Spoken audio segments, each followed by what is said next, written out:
जा जब चेहरे पर मेलाज्मा के गहरे भूरे या धूसर धब्बे दिखने लगते हैं तो अक्सर सबसे पहला सवाल यही उठता है कि आखिर ऐसा हो क्यों रहा है।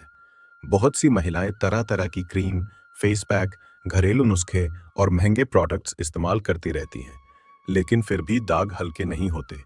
कुछ समय के लिए फर्क दिखता है और फिर वही पैच दोबारा उभर आते हैं। यही कारण है कि मेलाज्मा को समझना बहुत जरूरी है, क्योंकि ये सिर्फ ऊपर ऊपर दिखाई देने वाली त्वचा की समस्या नहीं है, बल्कि कई बार ये शरीर के भीतर चल रहे असंतुलन का संकेत भी हो सकता है। जब तक हम इसकी जड़ तक नहीं पहुंचते, तब तक केवल बाहरी चीजें लगाने से स्थायी लाभ मिलना कठिन हो जाता है। इसलिए आज हम बहुत शांति से, बहुत सरल भाषा में, आयुर्वेदिक दृष्टि से समझेंगे कि चेहरे पर मेलाज्मा क्यों होता है, किन कारणों से बढ़ता है और इसे कम करने के लिए प्राकृतिक तथा आयुर्वेदिक तरीके क्या हो सकते हैं। मेलाज्मा को सामान्य भाषा में चेहरे पर बनने वाले भूरे, काले या धूसर पैच कहा जा सकता है। ये खासकर गालों, माथे, नाक के ऊपर, ऊपरी होंठ के आसपास और कभी-कभी ठुड्डी पर भी दिखाई देता है। कई बार लोग इसे सामान्य पिगमेंटेशन समझकर नजरअंदाज कर देते हैं, लेकिन मेलाज्मा थोड़ा अलग होता है। ये अक्सर दोनों तरफ समान रूप में दिखता है, जैसे दोनों गालों पर एक जैसी छाया बन गई हो। कुछ महिलाओं में ये बहुत हल्का होता है और कुछ में काफी गहरा। धूप में निकलने के बाद ये और ज्यादा स्पष्ट दिखाई देता है। यही बात बताती है कि इसमें सूर्य की किरणों का बहुत बड़ा हाथ होता है, लेकिन केवल धूप ही कारण नहीं है। हार्मोनल परिवर्तन, तनाव, नींद की कमी, कुछ कॉस्मेटिक उत्पाद, गलत स्किन केयर और शरीर में बढ़ी हुई गर्मी भी इसकी पृष्ठभूमि तैयार कर सकती है। आयुर्वेद त्वचा को केवल बाहरी सौंदर्य का माध्यम नहीं मानता, बल्कि शरीर के भीतर के स्वास्थ्य का दर्पण मानता है। जब शरीर के दोष, विशेषकर पित्त और कभी-कभी वात के साथ कफ का संतुलन बिगड़ता है, तब उसका असर त्वचा पर दिखना शुरू हो सकता है। मेलाज्मा को समझने के लिए पित्त दोष पर ध्यान देना बहुत जरूरी है। पित्त का स्वभाव उष्ण, तीक्ष्ण और दाहकारी माना गया है। जब यही पित्त अधिक बढ़ जाता है, तो शरीर के भीतर गर्मी, सूक्ष्म सूजन और रंग द्रव्य की अनियमितताएं जैसी स्थितियां बनने लगती हैं। आयुर्वेदिक दृष्टि से कहा जाए तो जब रक्त और पित्त में असंतुलन आता है, तब त्वचा की प्राकृतिक आभा कम होने लगती है और कहीं कहीं गहरा वर्ण जमने लगता है। यही गहरापन धीरे धीरे मेलाज्मा के रूप में दिखाई दे सकता है। बहुत सी महिलाओं में मेलाज्मा का संबंध हार्मोनल बदलाव से भी देखा जाता है, जैसे गर्भावस्था के दौरान, डिलीवरी के बाद या गर्भ निरोधक दवाओं के इस्तेमाल के समय। हार्मोन्स का उतार चढ़ाव त्वचा में बनने वाले मेलानिन पर प्रभाव डाल सकता है। मेलानिन वही प्राकृतिक रंजक है जो त्वचा को रंग देता है। जब इसकी मात्रा कुछ हिस्सों में ज्यादा बनने लगती है, तो वही त्वचा गहरी दिखने लगती है। यही कारण है कि प्रेगनेंसी मास्क जैसी स्थिति भी कही जाती है, जहां गर्भावस्था के दौरान चेहरे पर मेलाज्मा उभर आता है। आयुर्वेद के अनुसार गर्भावस्था और प्रसव के बाद स्त्री शरीर में गहरे परिवर्तन होते हैं। यदि इस समय आहार, विश्राम, मानसिक शांति और शरीर की देखभाल संतुलित न हो, तो दोषों का असंतुलन त्वचा पर भी असर डाल सकता है। धूप मेलाज्मा का एक बहुत बड़ा कारण और ट्रिगर दोनों है। केवल तेज धूप ही नहीं, बल्कि रोजमर्रा की अल्ट्रावायलेट किरणें भी इस समस्या को बढ़ा सकती हैं। कई महिलाएं सोचती हैं कि वे सिर्फ थोड़ी देर के लिए बाहर जाती हैं, इसलिए धूप से कोई नुकसान नहीं होगा। लेकिन लगातार हल्के हल्के, बिना सुरक्षा के सूर्य संपर्क से त्वचा के भीतर मेलानिन बनाने वाली कोशिकाएं अधिक सक्रिय हो सकती हैं। आयुर्वेद की भाषा में देखें तो बाहरी उष्णता पहले से बढ़े हुए पित्त को और भड़का सकती है।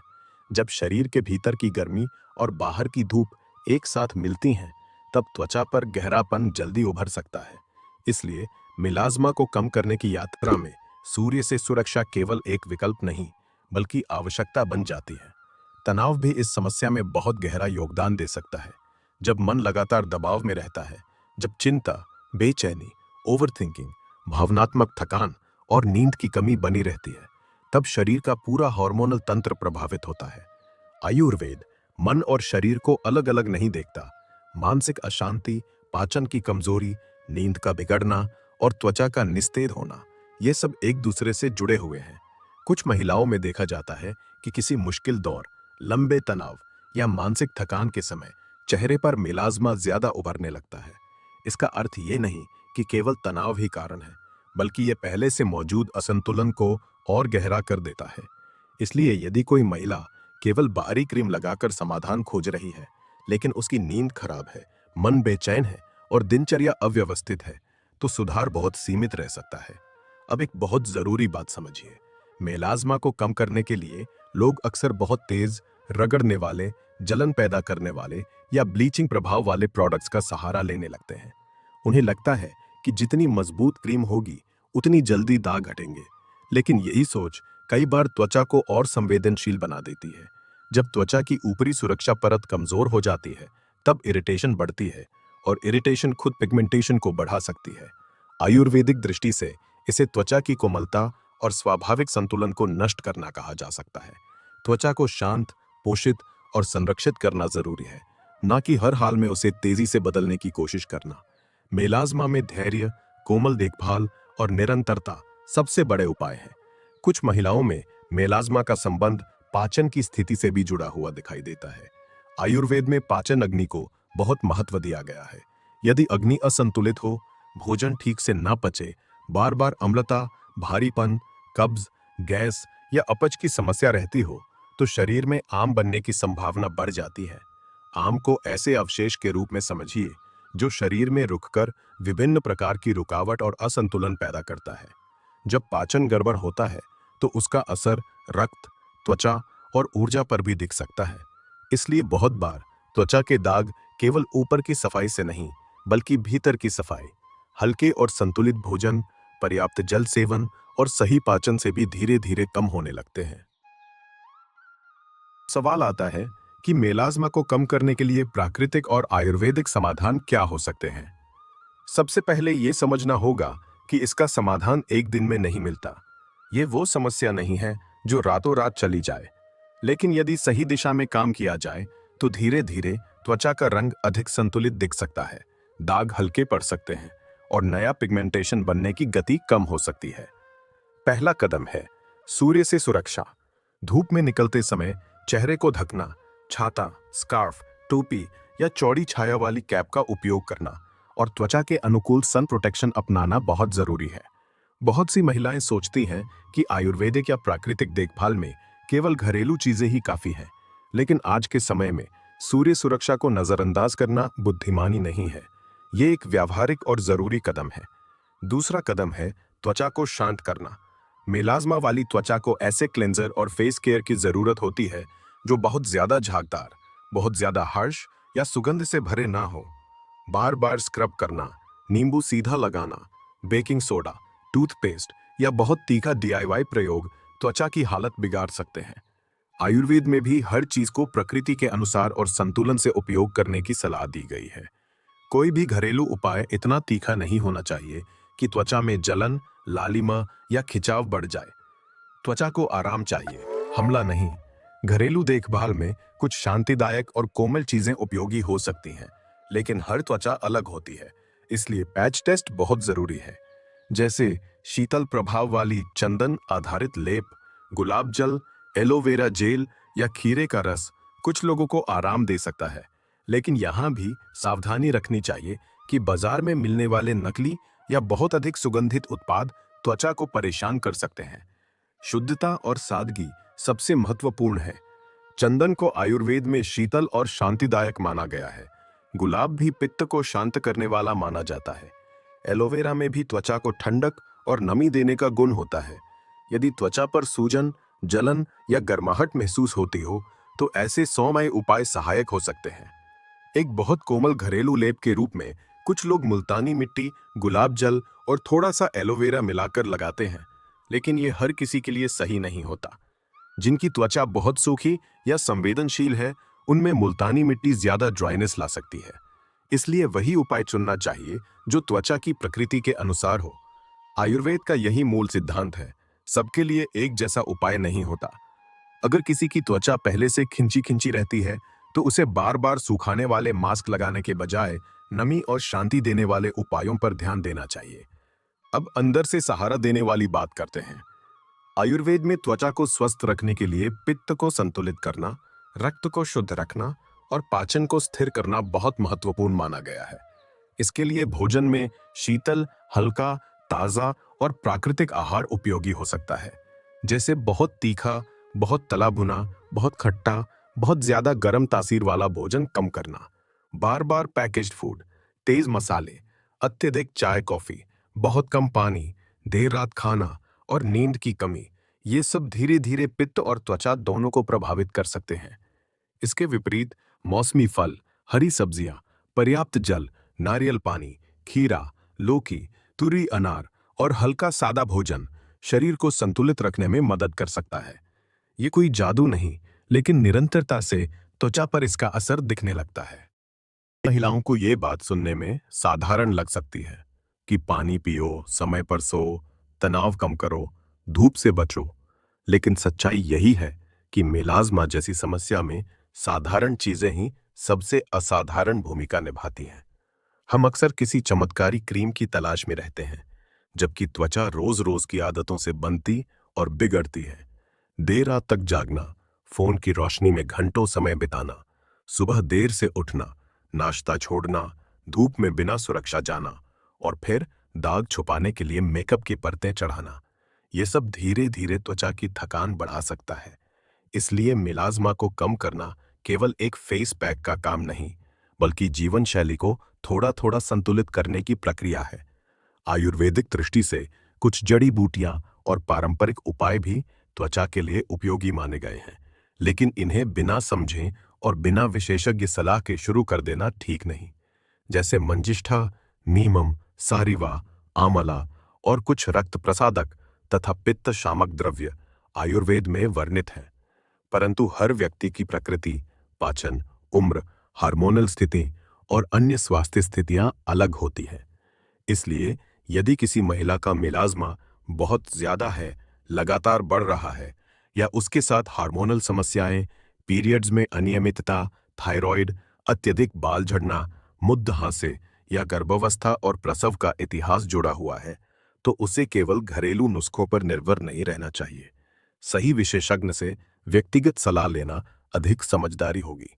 अब एक और गहरी बात समझिए, मेलाज्मा केवल सुंदरता का सवाल नहीं होता, ये आत्मविश्वास पर भी असर डालता है।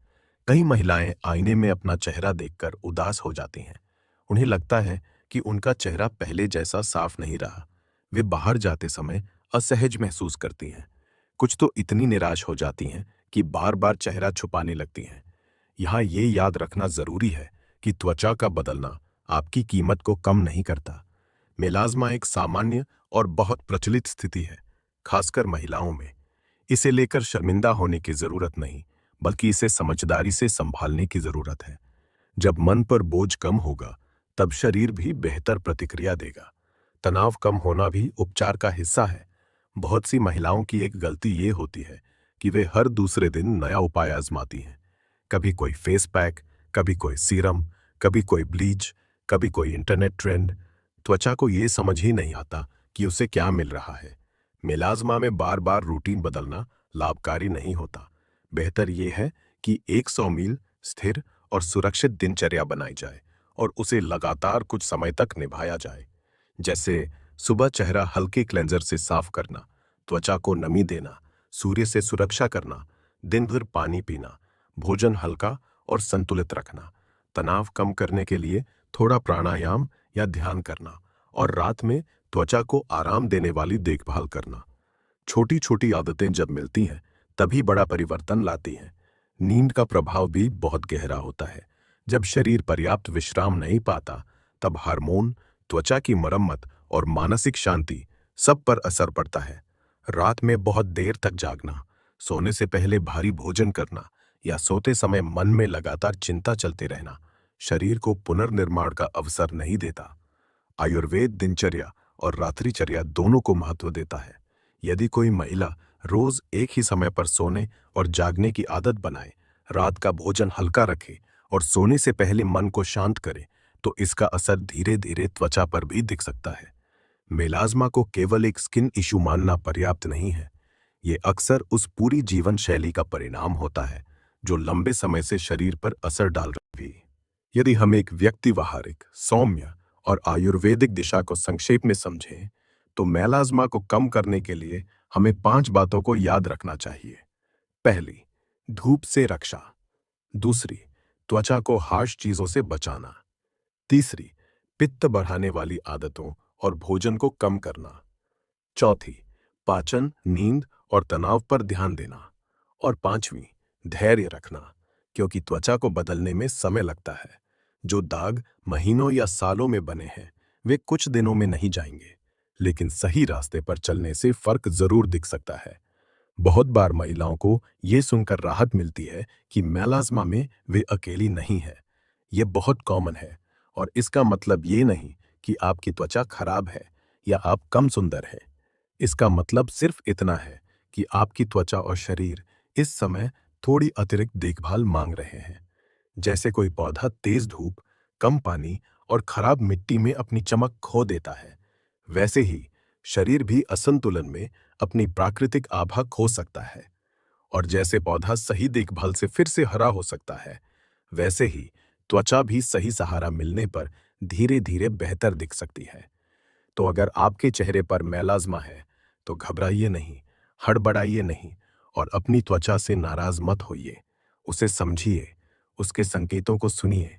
अपने भोजन, अपनी नींद, अपनी धूप, अपने तनाव और अपने रोजमर्रा के चुनावों पर ध्यान दीजिए। कोमलता से देखभाल कीजिए। आयुर्वेद हमें यही सिखाता है कि उपचार केवल दवा से नहीं, बल्कि जीवन शैली, संतुलन, धैर्य और प्रकृति के साथ तालमेल से आता है। जब आप अपने भीतर की गर्मी को शांत करेंगी, अपने रक्त और पाचन को संतुलित रखेंगी, अपनी त्वचा को धूप और जलन से बचाएंगी और अपने मन को थोड़ी शांति देंगी, तब धीरे धीरे आपका चेहरा भी उस परिवर्तन की कहानी कहने लगेगा। मेलाज्मा को हराना कोई युद्ध नहीं है, यह एक शांत यात्रा है। इसमें कठोरता नहीं, समझ की जरूरत है। इसमें जल्दबाजी नहीं, निरंतरता की जरूरत है। और इसमें सिर्फ बाहरी सुंदरता नहीं, भीतर के संतुलन की भी जरूरत है। जब आप इस समस्या को केवल दाग नहीं, बल्कि शरीर के संदेश के रूप में देखना शुरू करेंगी, तब समाधान की दिशा भी साफ होने लगेगी। यही प्राकृतिक और आयुर्वेदिक दृष्टि का सार है। शरीर को दबाना नहीं, समझना। त्वचा पर हमला नहीं, उसकी रक्षा करना। और सुंदरता को केवल रंग से नहीं, स्वास्थ्य से जोड़कर देखना। यही वो रास्ता है जहां से सच्चा सुधार शुरू होता है।